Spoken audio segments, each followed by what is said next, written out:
Hello and welcome to another edition of the Coach and Benway podcast. I'm Coach Redpill. I'm joined by my co-host, as always, Dr. Benway. And today we're going to be doing something a little bit unusual. We're going to be juxtaposing two movies. Dr. Benway, why don't you tee us up on what we're going to be talking about today?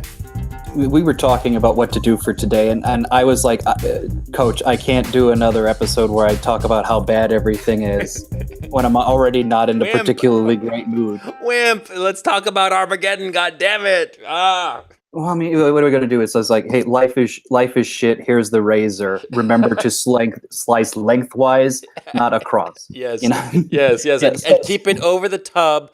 So as to avoid a mess for the coroner's office. Yeah, exactly. And so we, needless to say, we compromised, and I decided, well, let's at least talk about something that I think was successful as a work of art, both in a book form and ultimately in a film form.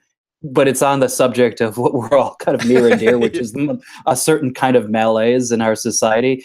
You may have figured it out by now. It's Fight Club. Yeah. But the other idea, because I had suggested, well, why don't we counterpose it against something which is just utterly ridiculous? And you had the idea, it's like, well, let's do Eat, Pray, Love. So perhaps the one and only time you will ever in your life have Fight Club and Eat, Pray, Love on the same shelf and say to yourself, where did the two meet? Yeah, but here's the thing. I mean, it's crazy as it sounds. It makes sense because both of them are addressing a kind of what I'd call a postmodern ennui. I mean, think about it. We're going to assume that everybody's like watched and or read both Fight Club and Eat, Pray, Love, right? Now, here's the thing. Fight Club, what's it about? It's about Jack, well, the unnamed narrator that everybody calls him Jack. And what was the name of the Eat, Pray, Love chick, right? Well, both of them are kind of like miserable, but for very different reasons. It's Elizabeth Gilbert is the woman, right? I remember, by the way, I saw Eat, Pray, Love. I know you didn't see the movie, but I saw the movie. I hated it with a passion.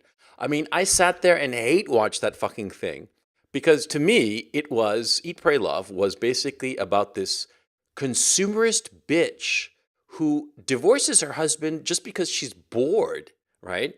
And she just decides to go off on a fuck spree in third world countries. That's what it's about because it doesn't actually talk about it in the movie, right?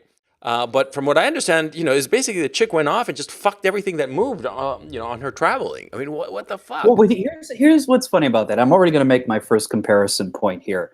Forgive the going straight into details, but think about what the Eat, Pray, Love character is doing. And incidentally, by the way, the fact that you hate watch this is disturbing to me. I saw the ad and got everything I needed and knew to steer clear away. Just like when the Russians tell me something bad happened at Chernobyl, I don't say, I wonder if I could cross the gate. I mean, but here's the thing. Think about the comparison of how those two stories kind of start. You talked about Eat, Pray, Love. It's like, oh, I'm a little bit bored, so I'm going to go fuck around and kind of numb the pain away. Mm-hmm. Think about how Fight Club starts. Bob had bitch tits. What's really happening in Fight Club, even though our main character isn't really saying it, what he's implicitly saying is he's trying to find a means of emotional reality and connection with other people. Right. He's not numbing something. He's already numb. Yeah. He's trying to awaken. Yeah. Yeah. And what's interesting is that the characters, see, they both start off numb or just postmodern malaise, right? But how they go about doing it, one decides to they basically both blow up their lives, right? One literally, in the case of Jack, he as everybody who's read Fight Club knows what he does. He basically does. He literally blows up his apartment. The Elizabeth Gilbert character divorces her husband, quits her job, and just goes off to travel, right? But what's interesting is that Jack goes to what he calls the toxic dump part of town, and he starts to build an army. And that's very different because she goes to look for strangers, and he goes to look for friends. And I think that is an interesting comparison about where they both go. And to be fair to people who may have made the mistake of listening to this podcast before watching Fight Club, you skipped about 40 steps of importance and made a very big spoiler for everybody. So spoiler alerts for everybody. But needless to say, that is in some sense the point. You look, I mean, and I think let's just be honest here. Eat, Pray, Love, from the bits I have gathered, it's operating under the assumption of cliche, which is that, oh, we already know, it's implicit that you already know how boring life is, so you're just with me on it. What's great about Fight Club, the movie, I think, and if memory serves, I think the book does this as well. It goes through the perfect detail of reconstructing the texture of that upper middle class narcolepsy. Yeah. Yeah, no, that's a good word for it, narcolepsy. Yeah. He goes through, his apartment, and it's literally scanning over all of the perfect items he got from his IKEA catalog with the prices on it and how everything fits in, and yet he still feels effectively empty and, and lack of any human texture to his life. Yeah. I mean, by the way, we have to get it out of the way.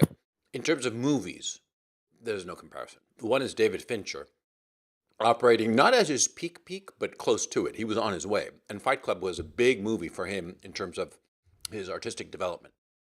And Ryan Murphy, who directed Eat, Pray, Love, I mean, he's a capable director, journeyman director, but, it's a different class. I mean, they're not even playing in the same league, almost not even playing the same sport, okay, in terms of movies. Okay, so forget about that. We're talking just themes. Because I don't think it's fair to compare. Well, you didn't even see Eat, Pray, Love. I did. I hate watch that fucker. And it was like this glossy commercial, okay? And it painted, how can I put it? It was so empty-headed.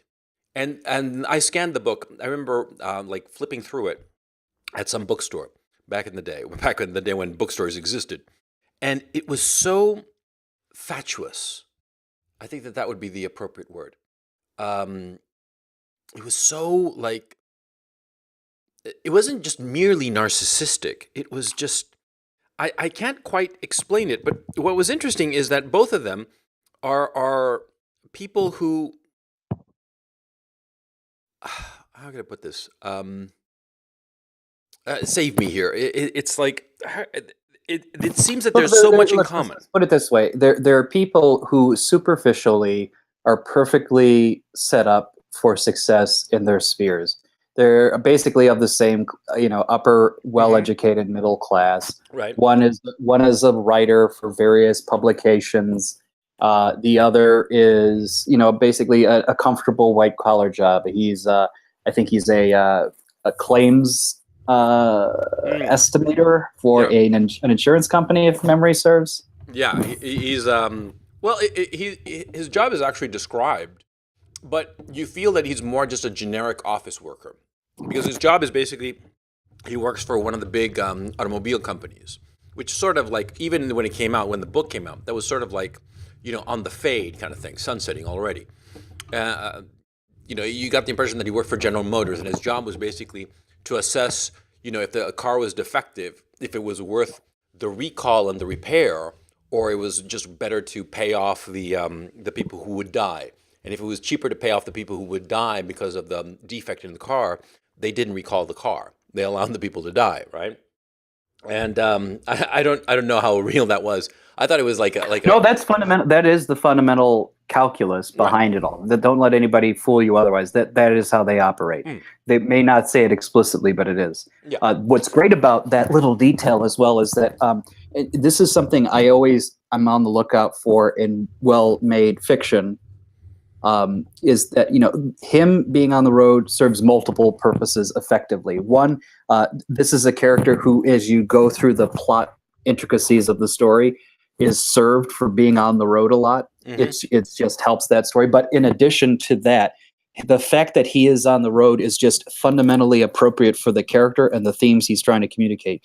Well, it's the great scene in the movie where he says, he loves the, going on the air, the airplane and going into hotels because Everything's kind of organized. You've got your prepackaged individual portions of Single everything from serving. food to single serving soap to everything. And even the people you encounter on the airplane are single serving friends. Yeah, yeah, and I thought that was a brilliant take because it's completely accurate on an emotional level because we all perceive that. We all perceive that the people we meet.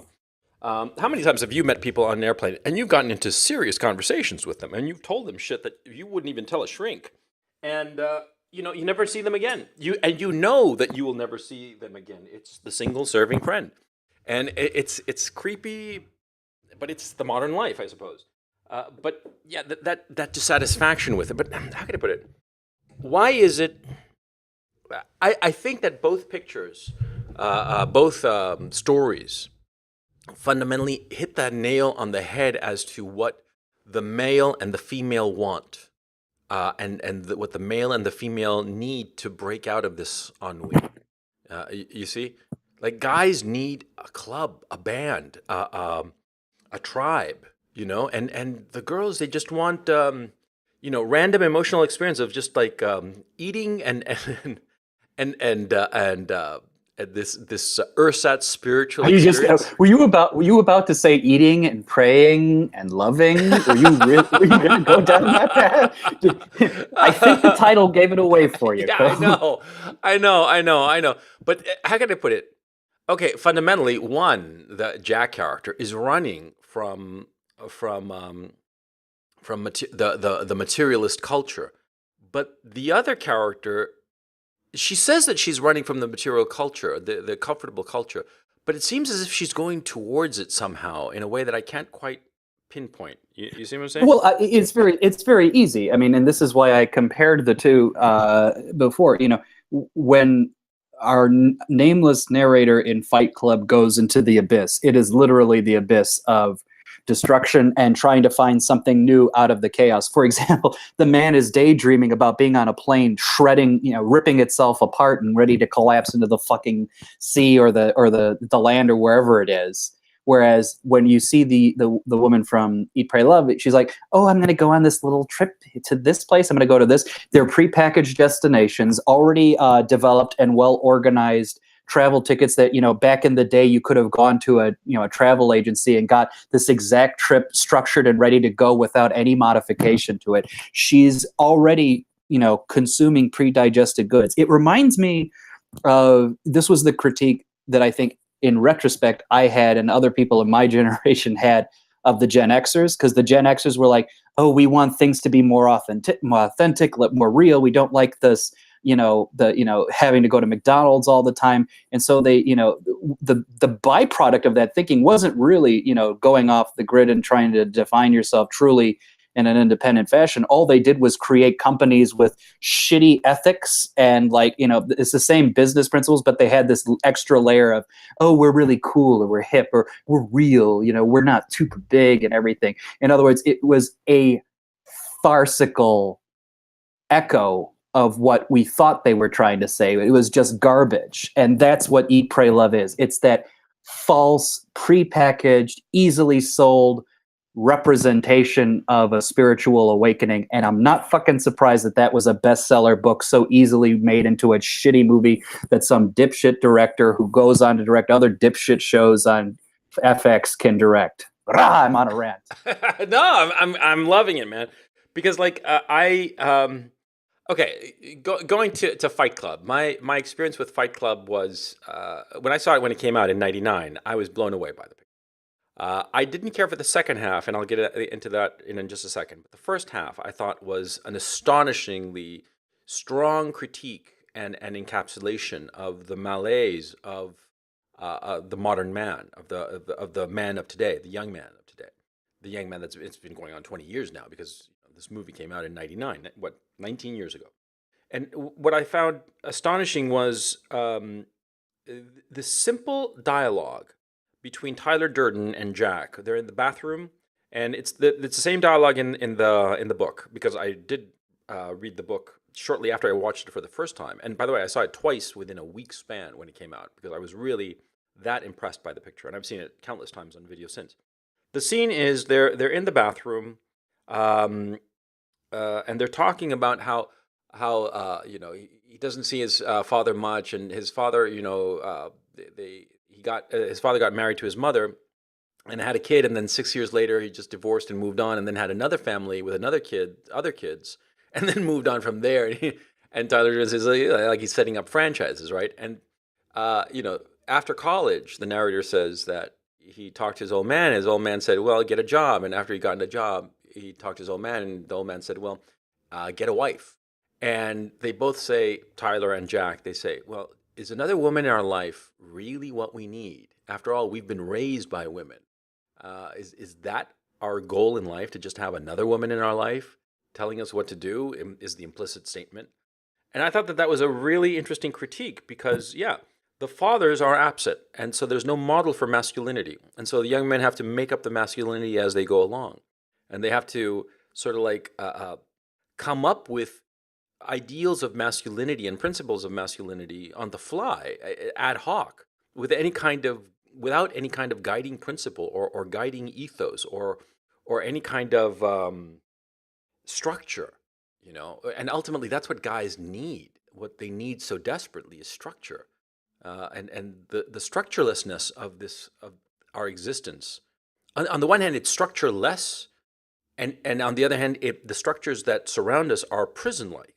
I'm contradicting myself, but yeah. Well, what's interesting, looking back on Fight Club, and it's something I think is clearer in retrospect from this year as opposed to, let's say, 5 years or so after the film was made, which is, I think at the time, and because I remember, watching it either at the time or a few years after and generally liking it, but I watched it, relatively recently and really loved it this time. And I think what it is like, I think at the time you would have thought of it primarily in terms of, like, oh, there's a vapidity to life that's boring and constricting, and just having any kind of visceral life experience is kind of what you need, but it has complications, and there's it. But I think what's really happening in the film and in the book is that, it's not just that, this life is empty. It's that, what you lack is a sense of purpose. Yeah. A sense of a goal, or, it's like, what is the zeitgeist that's moving the spirit of the man, Yeah. at the time. And there is no spirit of man at the time. And what in Tyler's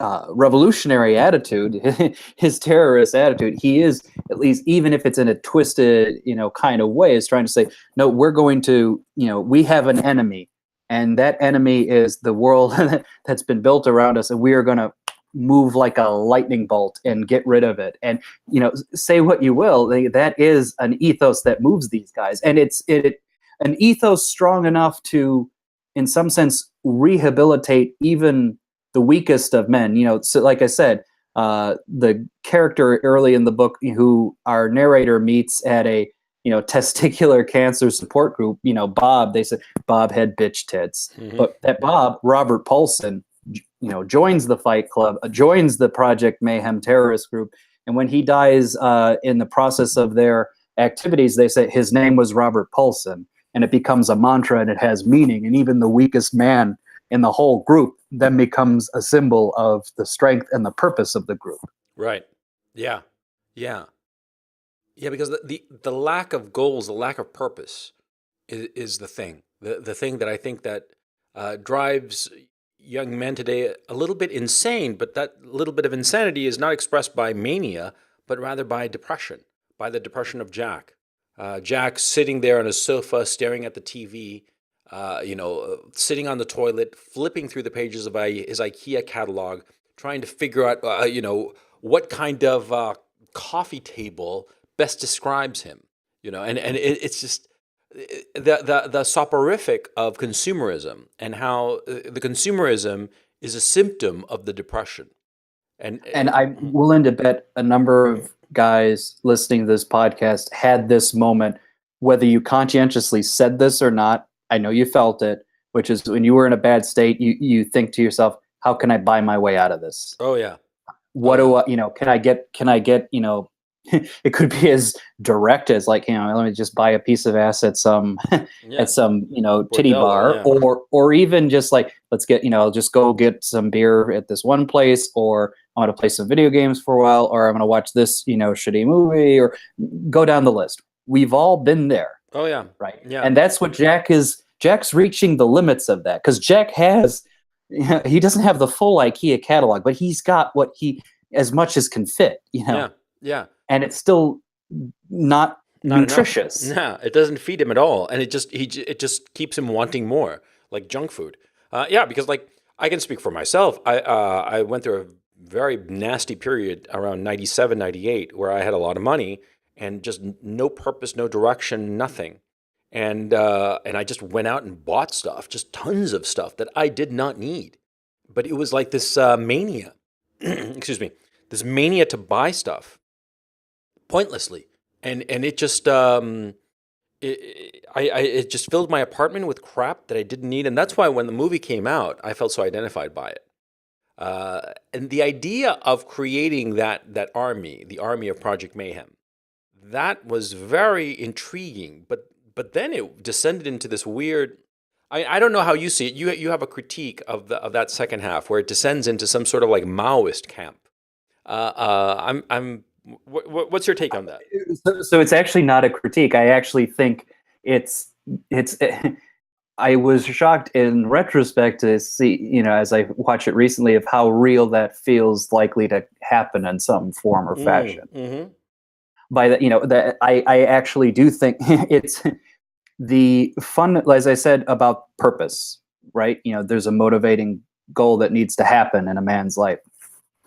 It seems very obvious to me that you can go from that raw critique of the meaninglessness into your life into a politically motivated, and not just like I said, party politics, policy politically motivated. I'm talking about the fundamental building blocks of society politically motivated response to that. So to me, that actually, again, like at the time, it sort of seemed interesting / kind of weird, but now it feels like I see the logic more clearly how you get there. Maybe it's my naivete previously that I didn't appreciate that, but I see it now, and I actually don't think it's so strange. Or you put it another way, I don't think it's the point at which like the movie or the the narrative expectations of a typical book come in, which I think probably was a critique at the time. It's like, oh, you had this great portrait of malaise, then all of a sudden we're in the action zone, and people probably may have gotten bored of that, but like I said, it just logically makes sense now to me. Well, yeah, because when I saw it, my feeling was that excuse me, that the first half was the description of a character, but then for him to break out of his malaise, he got into the Fight Club, and that was really, I mean, the whole sequence, the mid sequence of the picture, where they have these fights and they beat each other silly, and the issue isn't who's going to win. That doesn't matter. What matters is you're in the fight. Okay, if you win or lose, you're in the fight, and you're fighting, not for dear life, but you're going to get the shit kicked out of you, or you're going to kick the shit out of somebody else, or perhaps both at the same time, right? But it wasn't competitive in the sense of they didn't keep score of who was winning. It was just, let's put it that, if you got your ass beat there, but you put in the courage to fight it, you won. Yeah, exactly. If you beat a guy, you won. Yeah. If you participated, you won. That was the point. Yeah, exactly. And I really liked that part. But then when Tyler Durden started to organize them into the army, okay, I thought to myself, oh, this is kind of stupid, and he turned them into space monkeys. And I was like, at the time, I was turned off by that. I admired the filmmaking. I admired the energy and gusto of the picture, because that picture, man, has energy. I mean, that is one energetic picture. Even in the relatively slow bits, it's got like this hum to it, that it never lets up. And I admired how well it was crafted, but I thought that thematically it took a wrong left turn. But I'm starting to come around to it, perhaps because I'm recognizing the situation that we're living in, and I'm seeing how the individual can, extends out into the political. and how that would be kind of like inevitable that the space monkeys would come about and become organized. Because, like, for instance, right now we've got the Proud Boys, right? Which I find them a little bit laughable, but on the other hand, I sort of like see where they're going. They're trying to collectivize their individual anger at the society that they're living in and the lack of responsiveness of that society, which is basically what the space monkeys were. The space monkeys in Fight Club, right? And let's be fair, interesting intersect to current events.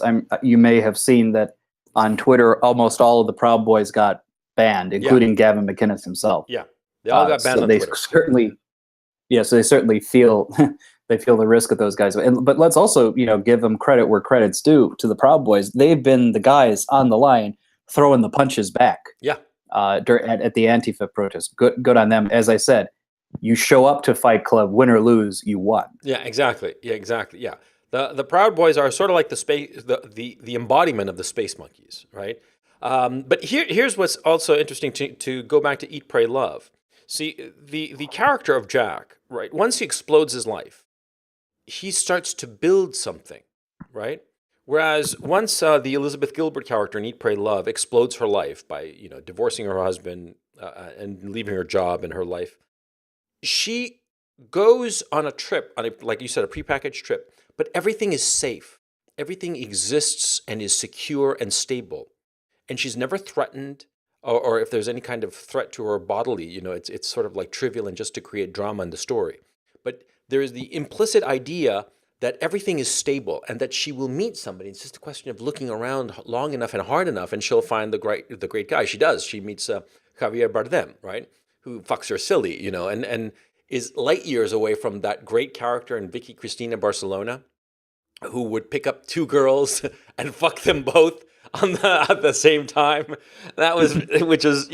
I remember that scene where he goes up to him and is like, we will go to my place and we will make passionate love, and all in that kind of subdued, Javier Bardem way. You could just Javier Bardem voice. You could just feel the alcohol and roofies coming out of his mouth and into the brains of the women he's talking to. Because that was what I was going to ask. Because, like as I said, it's a gap in my knowledge of Eat, Pray, Love. What is ultimately the cathartic, concluding moment where she finally gets the fulfillment she's looking for? Like, how does it manifest? Is it some guy who says, like, hey, you're a nice person? I'm assuming that stupid shit had to happen in the movie somewhere.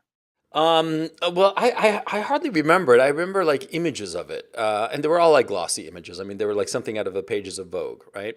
Far from the grittiness and dirtiness of Fight Club. Even though David Fincher is an actual, I tend to think of it almost as a glamour cinematographer, or at least at that time he was.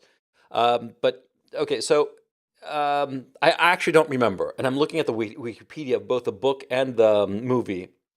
And they're both so slight. It's funny, and I'm pretty sure that's not an accident. I'm pretty sure that's pretty much all the book right there in 5 lines. Yeah. And it's so funny, like in the plot here, I'm reading, it says, Elizabeth Gilbert steps out of her comfort zone, risking everything to change her life, embarking on a journey around the world that became a quest for self-discovery.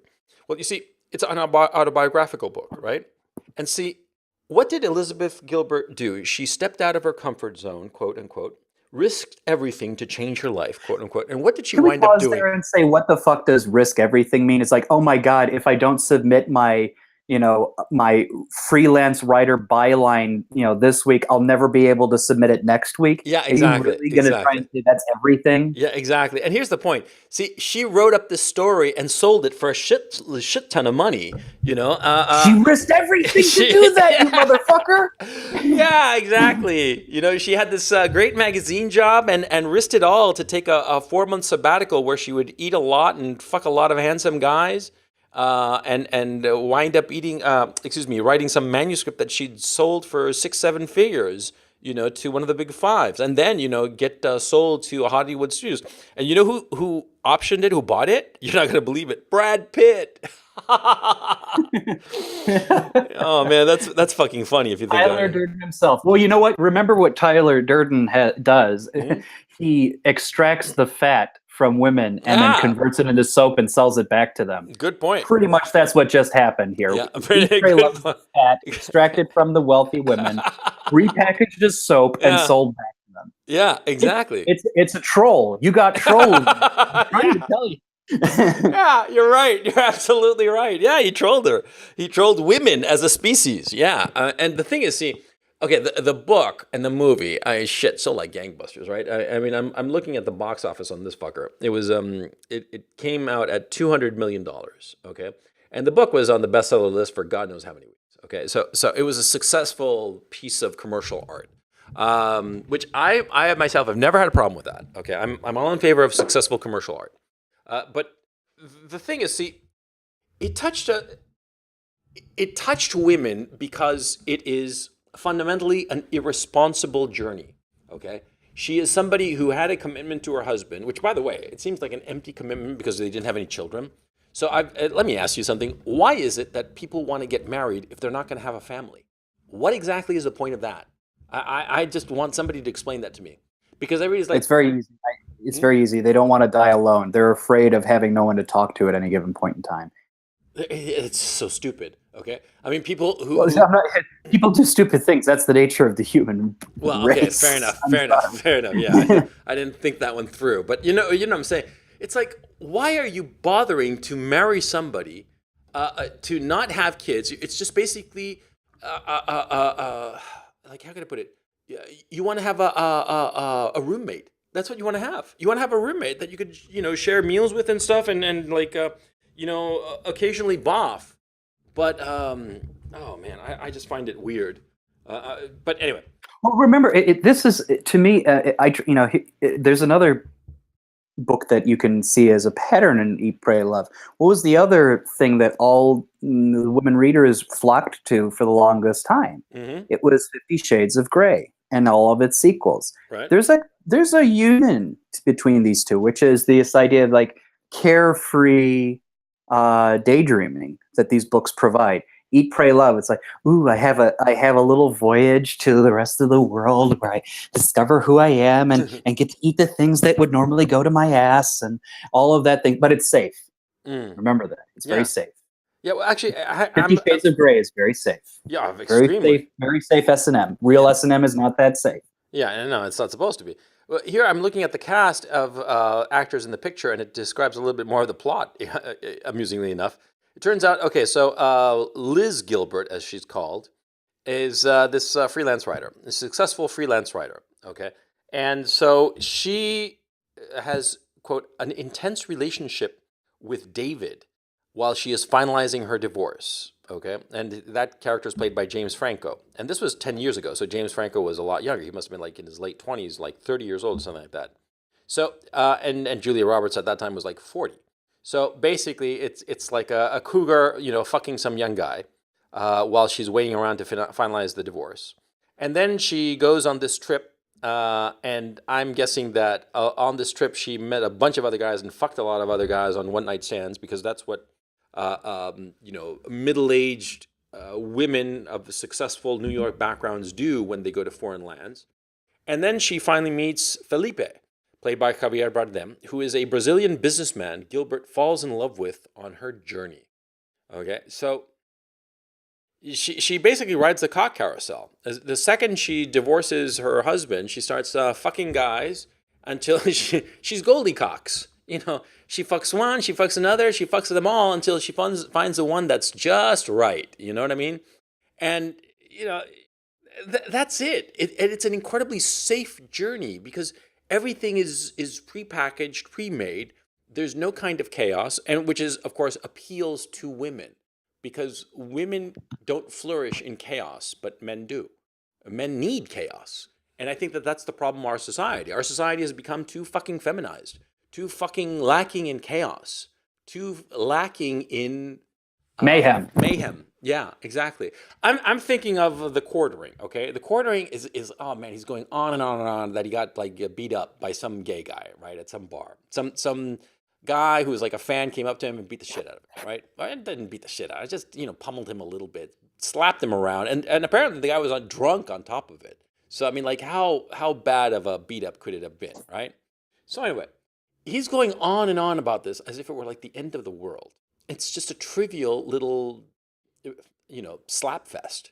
Okay, that's all it was.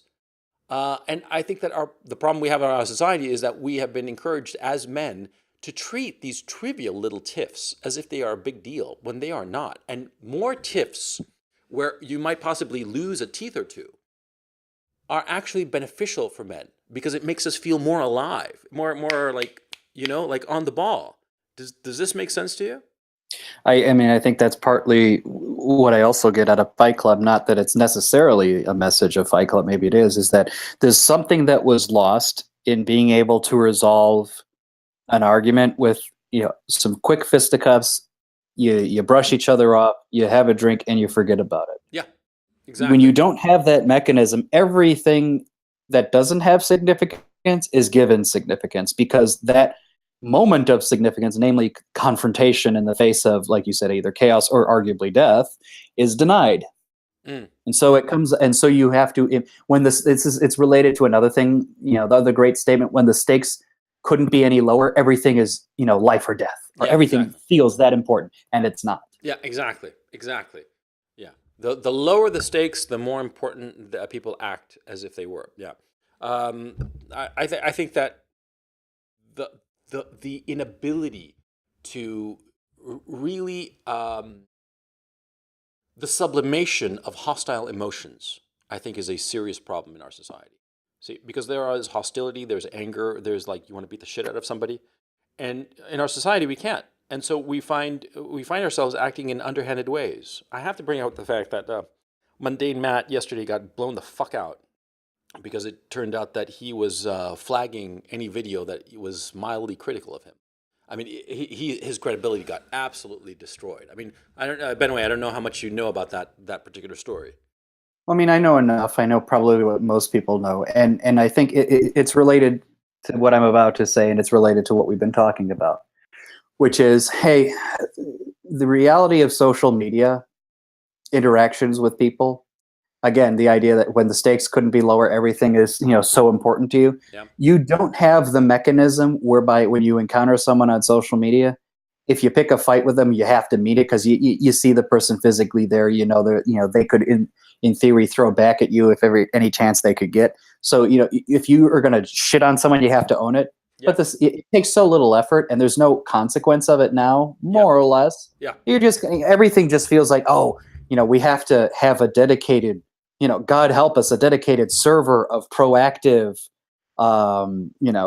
elite, SAS corps that will go on and have psyops campaigns against people. You know what I'm referencing something that happened that we all know about, but you get my point. Yeah. Right. It's a little hobby, but we don't encounter anybody in our lives that we have to actually live with on a day-to-day basis. And so this is the way that shit manifests. And Mundane Matt has that example. He if he had a beef with Jim or with Ethan or with whomever, and it was real life, he could just go up to them on the street, say, "What the fuck are you doing?" And they said, "No, what the fuck are you doing?" They'd have thrown fists at each other. They would have gotten bloodied and cleaved. But hey, they both proved themselves, man, and they move on with their lives. Exactly. You don't have that here. So what is his response? The closest thing he could do? I'm gonna fucking ban people. Yeah. I'm gonna get people, fucked up, and I'm gonna fuck with their business. You don't queer someone's hustle. That's just one of the rules. But that's the nature of this. I never heard that saying. You never queer somebody's hustle. Yeah, that's a good saying. I learned it from David Milch, the writer creator of co-creator of NYPD Blues, but Deadwood. Yeah. And he was using it to describe during the 30s and 40s, in Hollywood, how the Jews who ran Hollywood tried to make nice with the powers that be about morality in the cinema. They're like, hey, we don't want to queer anybody's hustle here, which is to say, we want to still be making movies, but we don't want to rock the boat of American decency. So we'll create the Hays Code. The government doesn't have to censor us. We'll censor ourselves. We're all playing nice. No hustle is queered. Yeah, that's where I get the term. So sorry, tangent point, but I just like to give the story because I like the way David Milch expresses himself. Yeah, it's very good. It's a very, very captivating expression. But yeah, look, Mundane Matt obviously didn't felt enormous frustration and anger, and also what's happened is that all of these people's channel, including Mundane Matt's, are dying. Okay, Andy Worski's dying for different reasons, perhaps, but I think it's the same cause. People just got tired of them, and they didn't adapt. They didn't adapt and change, and so Mundane Matt started flagging specifically those people who were successful in internet blood sports, who were doing well, and he started flagging them. And here's the thing: see, there was this confrontation on a live stream, and Zidane, who's the co-host with Ethan Ralph on the Ralph Report. Zidane, oh man, he owned that fucking night so badly because he flipped out the card that on your YouTube account, and I had no idea about this. There is a specific page that you can go to that lists all of the videos that you have flagged, which is really interesting. And so he said of Mundane Matt, show us that page, okay? And Mundane Matt sort of froze like a deer in the headlights, and you couldn't see his face, of course, because it was a live stream on a Hangout. And so what happened was that minutes started passing. I mean, like 8 minutes. And anybody who knows anything, 8 minutes doesn't sound like much, but when you're in a conversation and the conversation pauses for 8 fucking minutes, that is a long goddamn time. Let's put it in perspective. Most YouTube videos that you probably watch are under 8 minutes. Yeah, exactly. Okay. So anyway, he went on for 8 minutes, and it got to a point where the other people on the Hangout started saying, well, here's my page. And they started, they could access it just like that, right? And everybody's like, come on, Matt. And finally he showed it. And so the suspicion is that he was trying to scrub that list somehow, or either Photoshop it or rescind some of the flags, because apparently if you rescinded some of the flags, they disappeared from your page or something. I don't know about that specifically. But anyway, he finally shared his screen, and it was like a whole bunch of people. And he had been going on for like an hour claiming that he had never flagged anybody. And then it just, Zidane owned that fucking night, okay? I mean, it was all Zidane, right? Because of that one move. And Zidane was incredibly pissed because somebody fucking flagged the Ralph Retort when they started in on this topic, okay? And nobody knows who did it, but everybody's assuming it's Matt. Whether fairly or not, everybody assumes that Matt did it. Matt flagged it. And also, there's the suspicion or the sense that Matt has some major leverage within YouTube, some contact who can pull strings for him relatively quickly, okay? And so it's like this guy, everybody's just incredibly pissed off at him, okay? I mean, look, his career is ruined. But what's interesting is that I think it was his frustration. His personal life is such that he's got a newborn kid, and he is producing content like a madman, but it's not gaining purchase. People don't want to watch it. He's not getting the views. He's not getting the revenue, right? He's in trouble. I mean, the poor guy is in trouble financially. I mean, you can tell. You know how it is, right? Because this is his only source of revenue. And so out of his frustration, his inability to express his anger, right, he mass flags other people.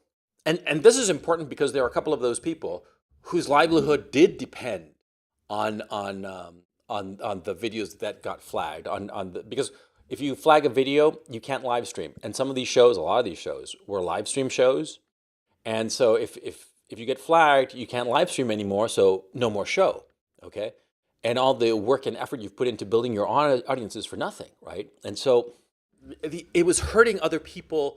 It was queering their hustle, as you say. And so, well, let me try to raise a level here, because I don't want this to be a conversation of the petty gossip of our crowd. I frankly think most the crowd is, what we have to gossip about isn't very interesting to start with. No. But what I would say about the situation is this, to tie everything back. It really is a manifestation of this is perfectly aligned. Like, this could easily be on the television in the IKEA apartment of the narrator of Fight Club. Mm-hmm. This is like, I have my, all of your, your hollow chairs from IKEA. Hey, I got some hollow programming. Hey, it's hollow drama. I get to pick, whose side I'm kind of on this thing, and who's being petty this week and who's not being petty this week. It's a sorry excuse for, as I said, real purpose in life real things to be upset about, real things that you'd want to change. I'm sorry. At the end of the day, whether I think Matt's an asshole or a great guy, or it doesn't really matter. I fundamentally don't really care. Yeah, no, about I agree. him. I agree. I mean, like, I don't either. I guess I'm curious about this because I have a personal beef here. Because I had an interview, a live stream show with him, interview with him. And I asked him some tough questions, and he was kind of pissed off because I'd done like a pre-interview with him, just him and I talking, and it had been great. But then when we actually went and did the live stream, I was sort of, I wasn't mean to him, but I wanted some answers about a few things, other things unrelated to this, and he was pissed off. And then shortly thereafter, I got one, not but two strikes. I'd had the channel for over a year, and had never gotten a strike. And then all of a sudden, I get two strikes for videos that are over 6 months old. And I'm like, what the fuck happened? Okay. And I want to know, did mundane Matt flag him because he was pissed at me after that interview? Because that's what it looks like now. Okay. At the time, I was like, what the fuck happened? And just, one of those weird things. And I was worried because, if you get 3 strikes, they cancel your channel, right? And everything is, all that work and all that audience is gone. And I was thinking to myself, I was worried. So I was able to, one of the flags was rescinded, but the other one stuck. And because of that, I've not been able to stream on my channel. But the point I was wondering is, how did that happen? And, retrospectively now, okay.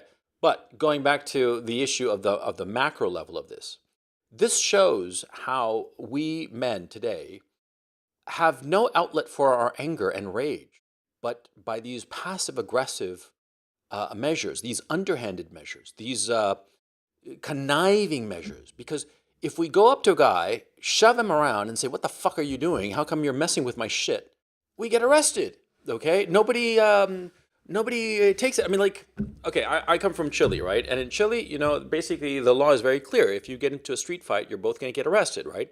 But the cops show up after a street fight and they look at both and they say, well, any bones broken? Oh, you got your bloodied nose or whatever, but nothing really damaged. Okay, it's a warning. Don't do it again. Okay, and and that's that. They treat it more like small town cops would treat it, which is just let it be. Okay, a couple of guys have a beef with one another. They slug it out. They work it out, and that's that. But in our society, in the Western democracies, you cannot do that, and you will have huge repercussions that will affect not just, that moment, but the rest of your life if you step out of bounds. And it's those mega structures in your life, the disproportionate consequences for trivial offenses. Like, for example, Ethan Ralph, whom we had on the show, great guy, and I'm not speaking out of turn here. He got arrested and sent to jail for 8 months, I believe, for basically being drunk at a hotel room, at a hotel lobby. Okay, he didn't really do anything, right?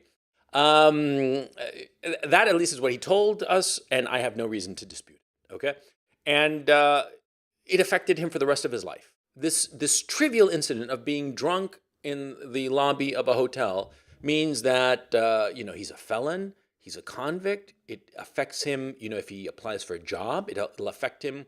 On bank loans, on everything. And it was such a trivial incident, and that kind of over-controlling of people's lives is, I think, dispiriting for most men. That's the problem. It dispirits you and makes you a soy boy faggot. You know what I mean? Well, you get one of my favorite takes on this is, for those of you in the corporate world of any variety of stripes, I'm sure you're told to be on LinkedIn or you're watching all of these other, corporates speak on how to make the best out of your job and this and all of that other shit.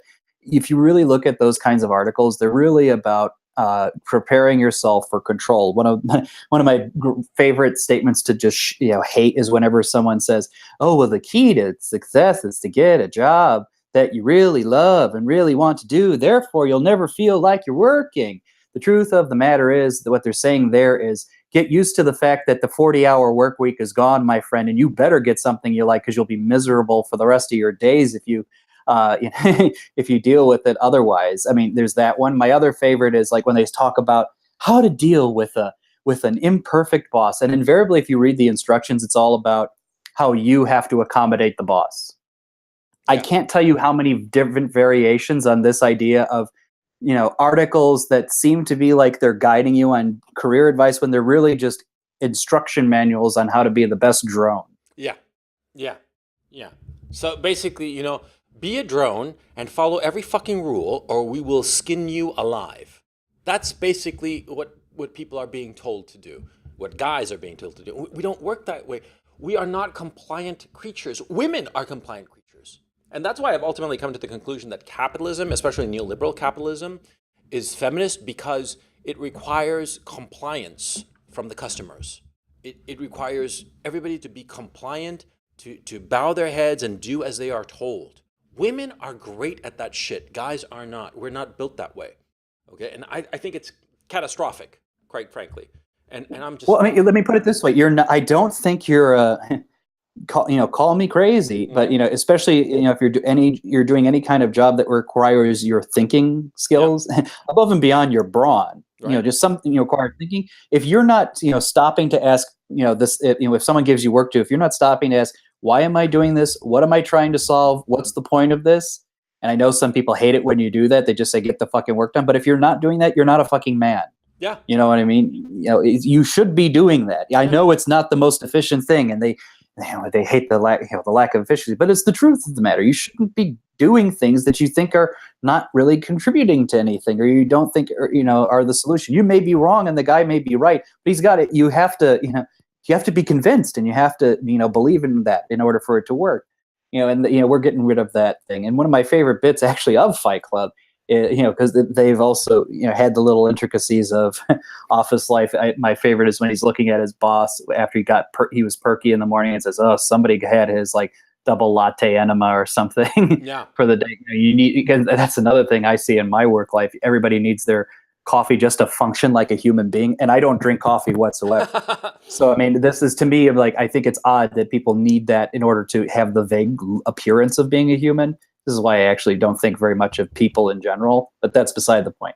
But yeah, in Fight Club, the great moment is when he's trying to basically scare his boss into submission because he's using company printers to just prep for Fight Club, and the boss like, what the fuck's going on? And to scare the shit out of the boss, he starts beating himself up. Yeah. And the boss is like, what the fuck's going on? Because you get the sense that he's trying to blackmail the boss. And everything. It's so great because what it is, it's the animal, and I don't mean this in a dismissive way, the animal / fundamental human nature makes itself known in a society which has been prepping itself for artificiality, for, the phrase you're going to hear me say a lot in the next several weeks of podcasting, the tailorization of the human body, which is a historical way of saying all of your movements as a human, all the ways that you think are structured and ordered for efficiency, not for your health, not for your improvement of your well-being,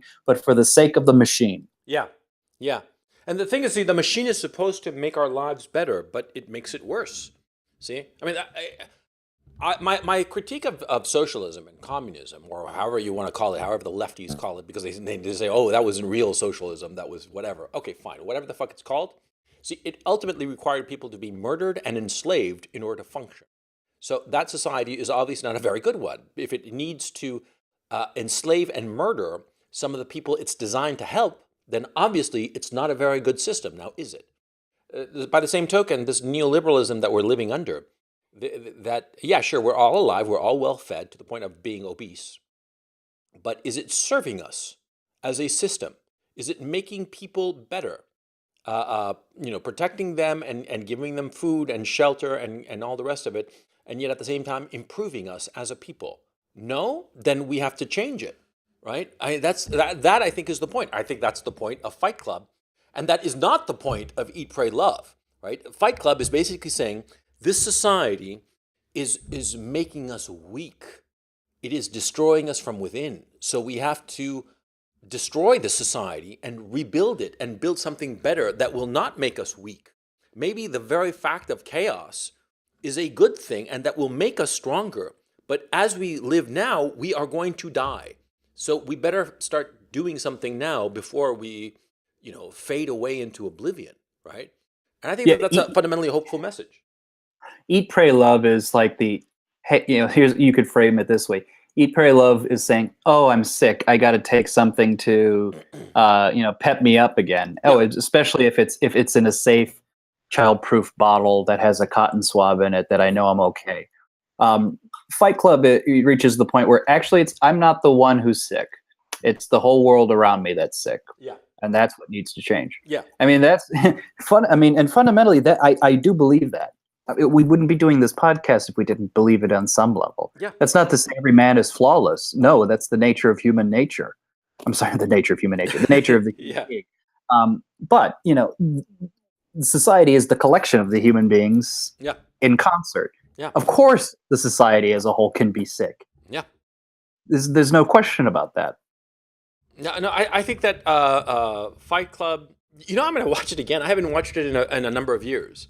It's And- funny. I had the exact same thought in my head. It's like, oh, before I go to bed today, I'm watching Fight Club because I'm envisioning all the scenes again, and I'm like, oh, I want to remember how it went and everything. And I'm like, now I need to watch it. Yeah, yeah, and I'm really glad that there's no director's cut. That the version that went out, that was the director's cut. Yeah, because like for instance, Zodiac. Because originally, dear listener, we were going to do.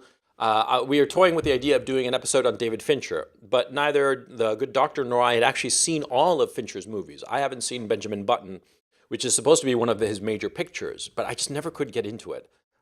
Which one haven't you seen? Social Network? Well, I've seen The Social Network, but I just despise it, and I can't remember all of it. And I haven't seen what Panic. Did he do Panic Room or what? Yeah, What's he did what I'm Panic Room. talking about? That was a money He did grab. Panic. Yeah, that was a money Yeah. grab. Good on him. I mean, there's perfectly fine to do one for the studio to make a shit ton of money. I don't have a problem with that. I vaguely remember The Game. Yeah, That that was a bad but movie. it's been so long. Like I probably saw it at the time. That was a movie that was also about the spiritual malaise of a character. And in a weird way, I think that The Game was sort of like Fincher's precursor to Fight Club. Because thematically, there's a lot going on there that is mirrored or echoed in Fight Club. Because it's about a man named Van Orton. I forget his first name, played by Michael Douglas. And he's a rich guy in San Francisco. He's a banker, investor. It's never really clear what he is, but he's just a rich guy. And he is, his brother, his younger brother, his kid brother, who's pretty much of a mess.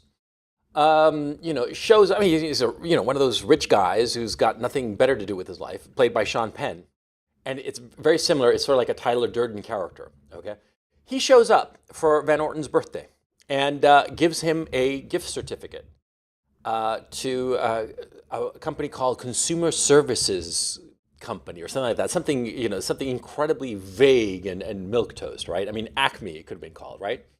And they explain it's a game.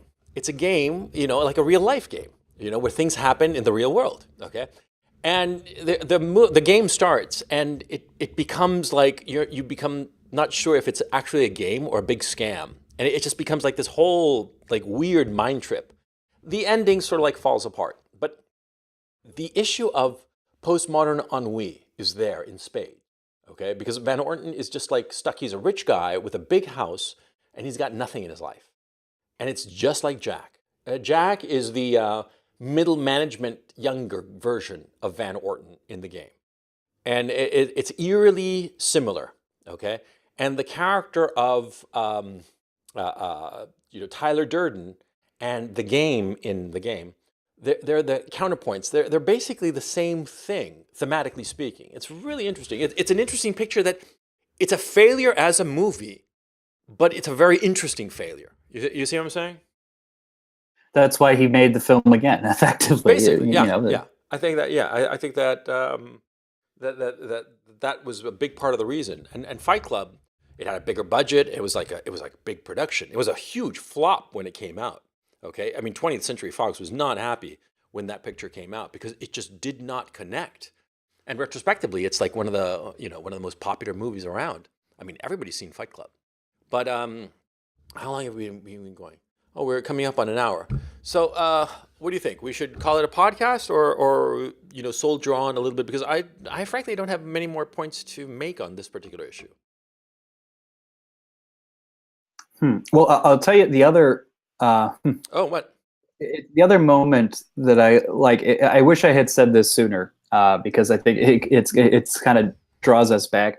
The other thing we haven't really talked about in Fight Club is the presence of Marla, singer, Yeah. Yeah. the one woman, Yeah. effectively in the story. In one of my moments I really like in Fight Club, and I think it hits to the heart of the matter why it's a more serious book and film than Eat, Pray, Love. Hmm. When Tyler, sorry, not Tyler, it is Tyler, but you get the point. When the narrator is going around town with his, all those self-help groups, Right. and he's trying to find a situation where he can listen to people who have real emotional problems. In other words, real visceral life experiences and human reactions respond. He's trying to replicate it in himself. Hmm. When Marla, a woman very much like him, comes and starts showing up to those meetings, he freaks out and gets really pissed off. And he says, like, "You don't fuck up my thing. These are my meetings. I come here, to get them. And they have to. They divvy them up amongst each other." What he's really saying is, I love the part about testicular cancer. That should obviously be mine, right? Yeah, And she was going to the testicular cancer meetings. That must have been so goddamn funny. yeah, it is. It's humorous, but here's the real sadness in that humor, which is to say, what he's really saying is, I don't want you in these meetings because I don't want to look at someone who's effectively like me. Yeah. I don't want to see I don't want it to be revealed to myself exactly what I'm doing, which is taking advantage of real emotional pain in other people because I don't have anything and I need it. Yeah. Yeah. I don't want to be seen. What's interesting about that relationship between Marla and Jack is that, or Tyler, or however you want to put it, is that he cannot have an emotional, physical relationship, sexual relationship with her as himself.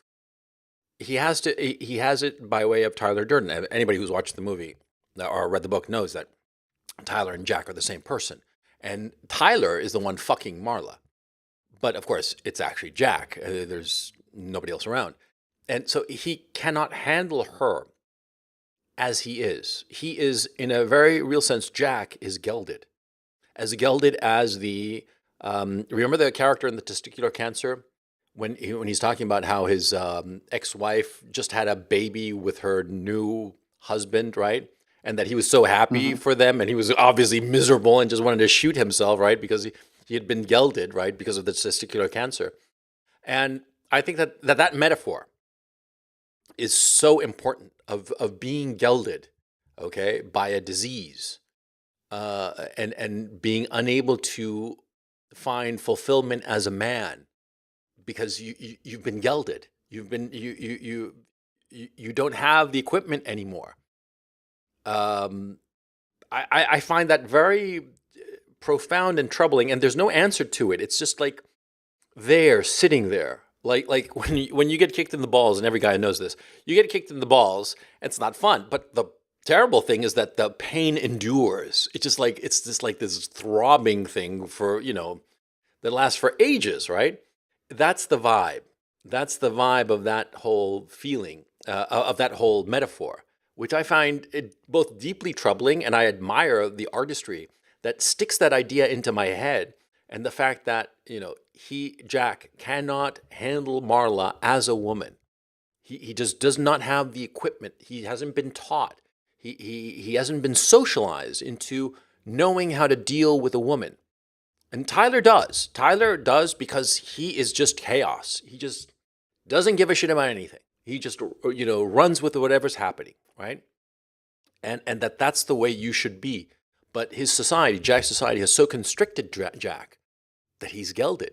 I find that just okay on an artistic point of view. It's remarkable, and on a social level, it's so fucking depressing. Yeah. Well, the other thing I liked in the movie and in the book, and correct me if you have a different interpretation, I like the fact that Marla really wasn't his set up as his salvation. She really doesn't save him. No. She's not really his goal and everything. She's certainly there, and he's at the end. Sure. He has a great line of, "You caught me at a very odd position in my life, an odd moment in my life." Yeah, as half great. corporate America collapses, Yeah. literally. But you know, Half his it's face is blown off. you know, Yeah. they didn't. You know, the realization moment isn't like, oh, my relationship with Marla makes everything better. You know what I mean? Oh It no. doesn't. Yeah. He's not going out of his way to just fuck her up, of course. But you know, she's also not there to save him either. She's around. You Yeah, know, but what's it's like, interesting is that in Fight Club, she's not there to save him. But in Eat, Pray, Love, the guy, Javier Bardem, saves the chick, because now she feels fulfilled because she's got like this new love. Okay. Uh, um, which is, of course, the way of men and women. Women need a guy. They need a guy in the center of their lives. They need a large gravitational mass in their space-time continuum so that they can revolve around it. Okay, like a planet around a sun. Guy doesn't. A guy is the large gravitational well. The guy just goes through space-time, and he's the one bending time, bending space-time around him. That's the mission of a guy, and that's why in Fight Club, even though ironically Chuck Palahniuk is gay, I understand. Chuck Palahniuk is gay. Yeah. Yeah. He captured. How do you pronounce his name? Palahniuk. Fallenwick. Chuck Palahniuk. Okay. But it's a Polish name. It's Slavic. Yeah, Okay, I don't know exactly. Yeah. Then why does it start with a P? Well, I don't even know. I don't care. Because it's Ukrainian. Yeah. Who gives a shit? It's from your neck of the woods, you faggot. But no, I mean, whatever the fuck his name is, okay, he was a gay guy, but he understood that dynamic between men and women. And so Marla is not an important character almost. She is not incidental. She triggers events, but it's like a banana peel that makes you slip and sends you to the hospital. In and of itself, it's trivial. She is not particularly important. Okay, not even with the final confrontation between Tyler and Jack. It's not over her. Okay, they're not fighting over her. Okay, they're fighting over who's going to control Jack's body. Is it going to be Jack or his alter ego, right? And the great line, Tyler says, I didn't come up with an alter ego who was a loser like you, or something like that. Remember that line? Yeah. I forget the exact nature, but yeah. Yeah, and well, the point to me is that men and women are different, and I think that one of the big problems that we are having as a society is that we insist on this equalism shit. And I think that one of the movies points to it, but doesn't make a big thing about it. Okay, it points to the differences between men and women, but that's not the focus of the story or the movie. Whereas the other one is, interestingly enough, it also has the same vision. What's interesting too is that so many women's fiction, right, is so where the male character is really a puppet of the woman, okay, and that's why the most successful female fiction is Gone with the Wind, because Gone with the Wind, the male character Red Butler, he's his own man. He is never a puppet of the author, because all of the other male characters in women's fiction, like in Eat, Pray, Love, like in Under a Tuscan Sky, which is a similar project to this, they are all the male figures, the male fictions in these books. They're all sock puppets. They're like playthings for the woman, right? Whereas the most successful romance novel, Gone with the Wind, Red Butler is like a real guy, and he leaves her. He leaves her behind, right? Which is, but how can I put this? But well, here's the thing. It's a perfect depiction of male and female love dynamics, which is to say, when he wants her, she doesn't like him. Mm-hmm. As soon as he say "fuck you," I'm going. I love him. Yeah, exactly. Yeah, it's the ultimate dynamic. And yeah, if men, this stupid fucking men who can't seem to figure this out. If you just keep in mind that basic dynamic is always true, you can get any girl. But anyway, look, we've been going on for over an hour on this, and so I think that we should call it a podcast, because this was an interesting conversation. Because we were basically a bit at loose ends, and some stuff that's happening in our personal lives made us sort of like, oh, we don't want to go into the black pill of like how miserable everything is today, and like let's try to make something happier. And I think that this was successful in that. Benway, what do you think? His name was his name was Robert Paulson. His name was Robert Paulson. And on that cheerful note, this is Coach Red Pill signing off for the Coach and Benway podcast. And as always, I am going to leave the final word to my esteemed colleague, who will leave us with one final thought. And that thought is... Snowflake. Good one. So this is if you haven't read Fight Club, Chuck Palahniuk claims that the concept of the snowflake that we're aware of comes from his book. Believe it or not, that's what he believes. That's what he claims. Maybe you'll enjoy the book. Yeah. So I recommend the book as well as the movie, because I read the book, and Doctor, you've read it too, I believe, right? Yeah, but it's funny, as I said before, it's been a while to the point where I can't remember which was the movie and which was the book, although you tried to remind me that it was mostly the same. Yeah, it's pretty much the same, except for a few scenes. So anyway, we highly recommend you read and watch Fight Club, and we will catch you next time. Take it easy.